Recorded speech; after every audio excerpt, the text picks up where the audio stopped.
मी आणि कोण तो कुणाल रणदिवे आणि ती प्राची नार्वेकर असे तिघ जण मिळून जगभर हिंडलो आणि मग त्या राहुल देशपांडे सारखा कोणीतरी शोधला आणि असा उभा केला तुझ्या समोर असं वाटलं तुला? मग तू जा कोल्हापूरला, मी थांबेन आजोबांच्या सोबत. आणि तसंही जर आपल्याला लग्न करायचं असेल तर निदान तू तरी सेटल असणं जास्त गरजेचं आहे. डॉक्टरांनी सांगितलं की आपल्याला बायपास करावी लागेल, तर आपल्याला किमान 2 ते 2.5 लाख रुपये उभे करायला लागणार आहे. आणि जर तुझीच नोकरी नसेल, तूच नोकरीवर नसेल, तर आपण पैसे कुठून उभे करणार? हवी तू माझ्या चारित्र्यावर हा विश्वास दाखवलास आणि मी तुझ्याशी संसार करू. तरी इगोइस्टिक तर तू होतीसच, पण इतकंही ताणून धरू नको की मलाही वाटेल बस पुरे, म्हणजे इथेच थांबावं. तू साक्षी या नात्याने राहणार राहीन मी तुमची सून या नात्याने इथे. जा देवाकडचं कुंकू घेऊन ये. ठीक आहे. तुम्ही दोघं खरोखरच लग्न करणार नाही तर तिच्या मलबट भर.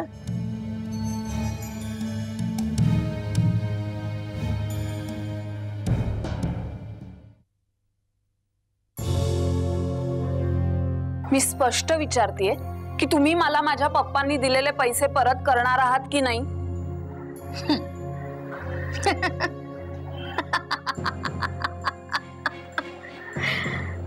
दाखवला सरड्यानं त्याचा असली रंग दाखवला. तरी मी मोहनला सांगत होते की या मुलीला तुझ्यासोबत संसार करण्यात काडीचाही इंटरेस्ट नाहीये. नाही ऐकलं त्यांनी माझं. बायकोवरचं आंधळ प्रेम दुसरं काय? हो, नाहीये मला त्याच्यात इंटरेस्ट. मग का सोडून देत नाही त्याला? का खेळतेस त्याच्या आयुष्याशी? कारण तुम्ही राहुल आणि त्याच्या कुटुंबाशी खेळलात. आता जो राहुल आलाय तो राहुल देशपांडे नाहीच आहे. तुम्ही तिघांनी मिळून त्याला मारलंय हे मी साऱ्या जगाला ओरडून ओरडून सांगणार आहे.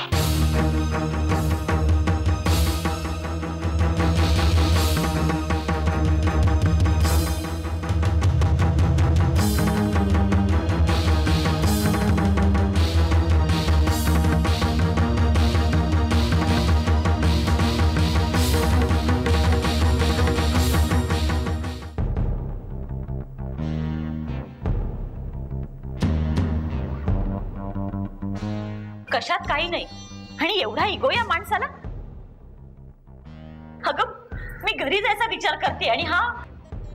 अगं पण किती दिवस माहेरी राहतेस असं फक्त रागाच्या भरात बोलला असेल तो. असं मूर्खासारखं. ए बाई, आता काहीतरी कारण काढून अडून नको बसूस. इथे लोकांना तोंड दाखवायला जागा राहिली नाही आम्हाला. दोन्ही मुली माहेरपणाला आलेत, बरेच दिवस झाले नाही. जो भेटेल तो विचारतो हा प्रश्न, काय उत्तर देऊ आम्ही? मम्मा तुझा प्रॉब्लेम काय? म्हणजे नाही, मी माझ्या सासरी जावं ते माझा संसार टिकावा म्हणून की तुला उत्तर देता यावीत म्हणून? दोन्ही. मम्मा हे बघ, आम्ही तुला आधीच सांगितलं होतं अविनाशशी लग्न करू नकोस, तो तुला अनुरूप नाहीये. ऐकलं नाही आमचं? केलंस ना लग्न, मग निभाव ना. आता प्रियाची गोष्ट वेगळी आहे. तिची बिचारीची फसवणूक झाली. दुर्दैवाने आम्हीच जबाबदार आहोत. पण तुझं तसं नाहीये. तुझ्या लग्नाचा निर्णय तू स्वतः घेतलायस. अगं मग आता टिकव ना.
काय वस्तू असेल ती?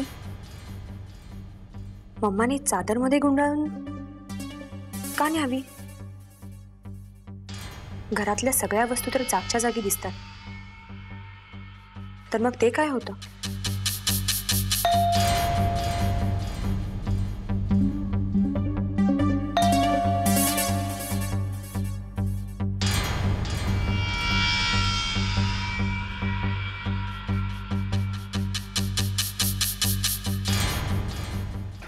अरे मोनिका, तू केव्हा आलीस?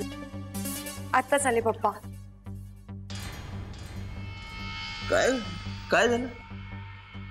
पप्पा, मला वाटतंय की काहीतरी गडबड आहे. काय पण? मोनिका, घाबरू नकोस बाळा, बोल ना. अगं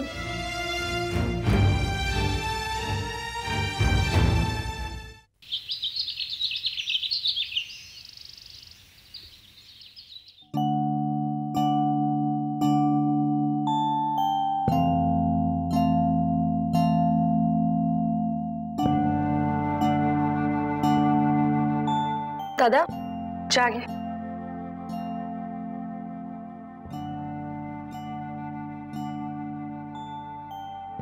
अरे सायली बेटा कुठे?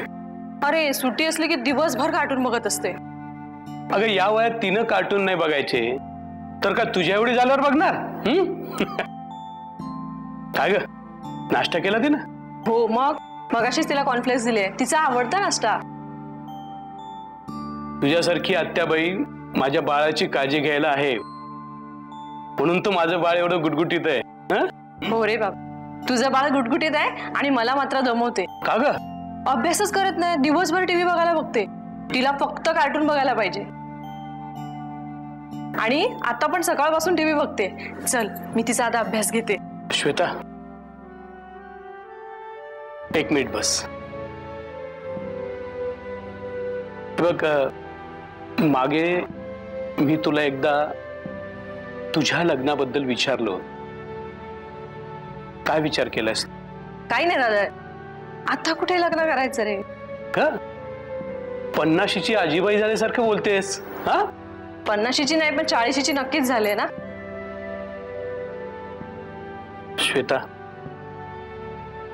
अगं या वयात एखादा जोडीदार असावा असं वाटतं. नाही दादा, मला नाही तशी गरज वाटत. आणि काय रे, तू काय एवढा मोठा नाहीस माझ्यापेक्षा, तू का नाही लग्न करत? श्वेता, लग्नाचा विचार येतो कधी कधी, माझ्यासाठी नाही पण सायली बेटासाठी. पण मग येणारी ती बाई जेव्हा सायलीची आई म्हणून येईल तेव्हा ती सायलीला, माझ्या चिवला, तिच्या आईची माया देऊ शकेल का असा विचार येतो. आणि मग लग्नाचा विचारच झटकून टाकतो. श्वेता, कोण आलं? हो, थांब मी बघते.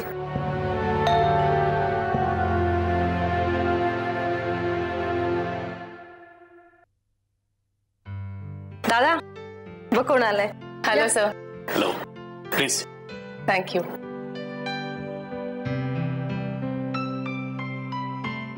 श्वेता, एक कप चहा. हो नक्की.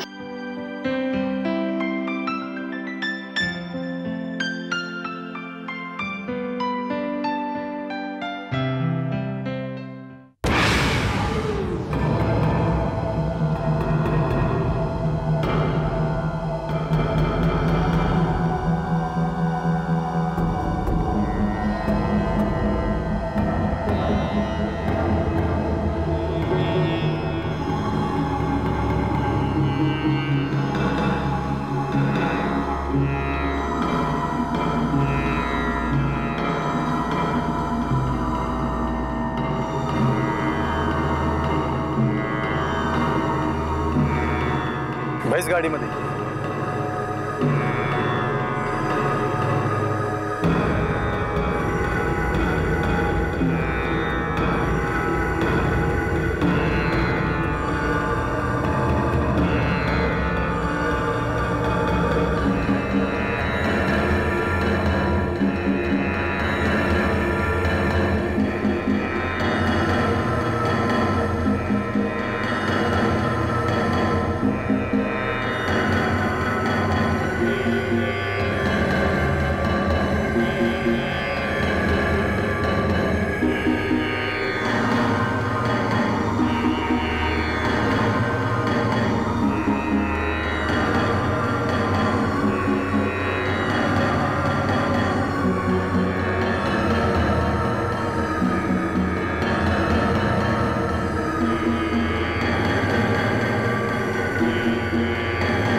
प्राची तू काय केलंयस तुला कळतंय का? तुला समजतंय का?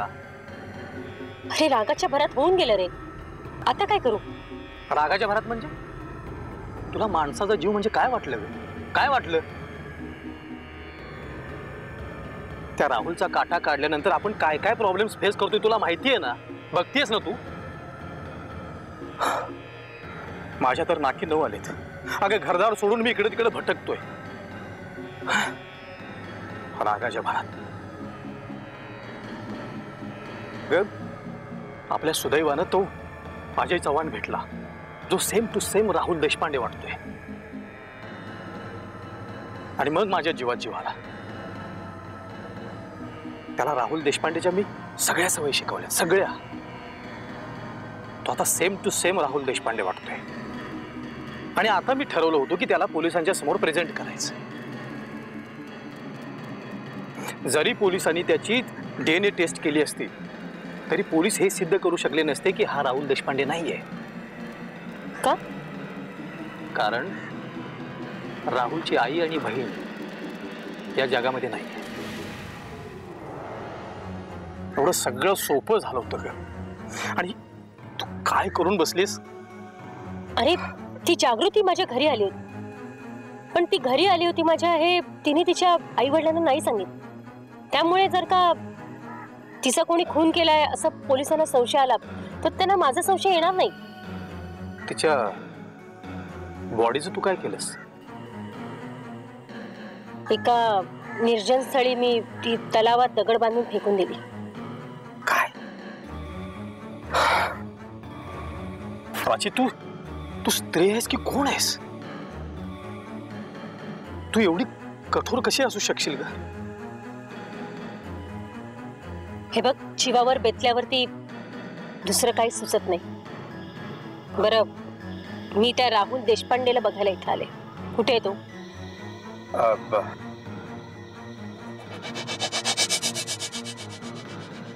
कशा आहात प्राची मॅडम?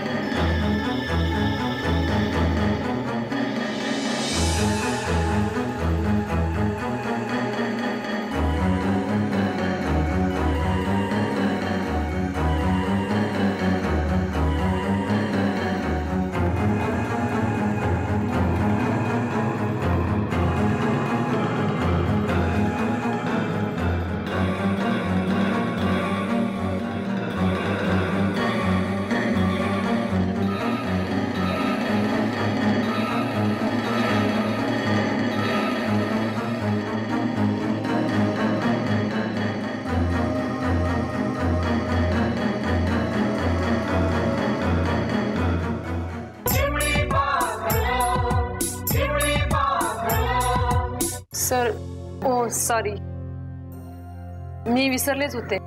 तुमच्या काही डिपार्टमेंटचे सिक्रेट्स असतील ना? मी जाते. नाही नाही, तसं काय नाही, तू बस.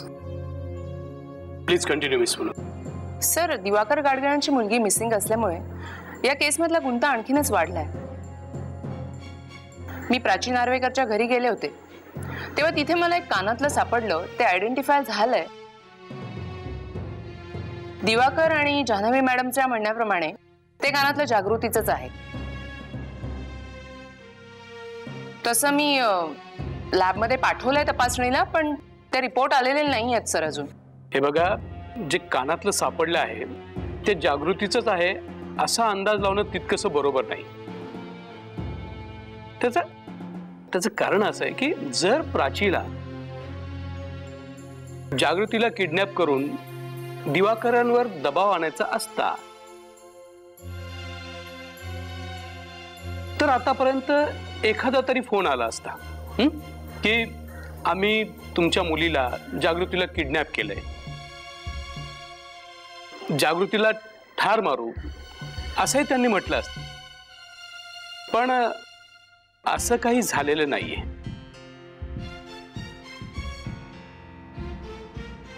त्यामुळे प्राचीचा आणि या जागृती मिसिंगचा असा संबंध लावणं तितकंच बरोबर वाटत नाही. पाहूया तुम्ही ते लॅबला हिअरिंग पाठवलेत, त्याचा रिपोर्ट काय येतो त्यानंतर ठरवू. पण सर, त्या दिवसापासून प्राची नार्वेकरही बेपत्ता आहे आणि तिने त्या दिवशी घरातून बाहेर पडताना एक मोठी जड वस्तू घरातल्या पांघरुणात गुंडाळून कारच्या डिकीमध्ये ठेवताना तिच्या मुलीनी मोनिकाने पाहिलंय. व्हॉट? हो सर, तसं तिने स्वतःच सांगितलंय. त्यामुळे हे सगळं तुम्हाला संशयास्पद नाही वाटत सर? अगं पण काय चुल काय? अरे चिव बेटा, अरे कुठे जायचं बेटा? 2 मिनिट मी जरा मी जरा बोलतोय. चिव बेटा त्रास देऊ नकोस, बाबांना काम करू दे. तू गप्पा बस. चल ना रे बाबा, चल ना, चल ना, चल ना. Okay, excuse me. चल.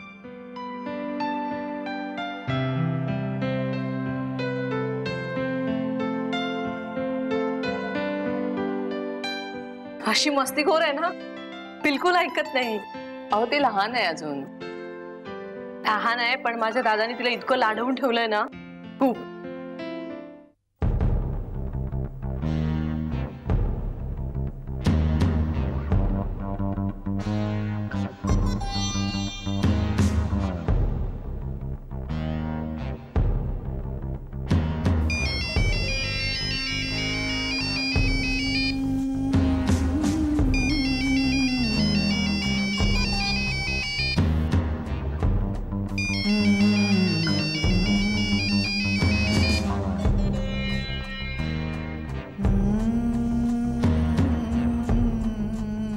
हॅलो, मी बोलते. कळलं मला. अजून तरी मी तुझा नंबर डिलीट केलेला नाहीये. तू सरळ बोलणार आहेस का? माधुरी, हे तुझ्यावर डिपेंड आहे. तू जशी बोलशील तसाच मी रिॲक्ट होणार ना. अभि, तू घरातून चिडून निघून गेलास. मला म्हणालास मी तुला फोन करणार नाही, बोलणार नाही तुझ्याशी. तरी सुद्धा मी तुला फोन केलाय. याचा अर्थ कळत नाहीये का तुला? अभि, ऐकतोयस ना? मला कळत नसेल तर अर्थ समजावून सांग ना. मला आधी सांग, तू घरी येणार आहेस की नाही? बाकी फालतू गोष्टी बोलू नकोस.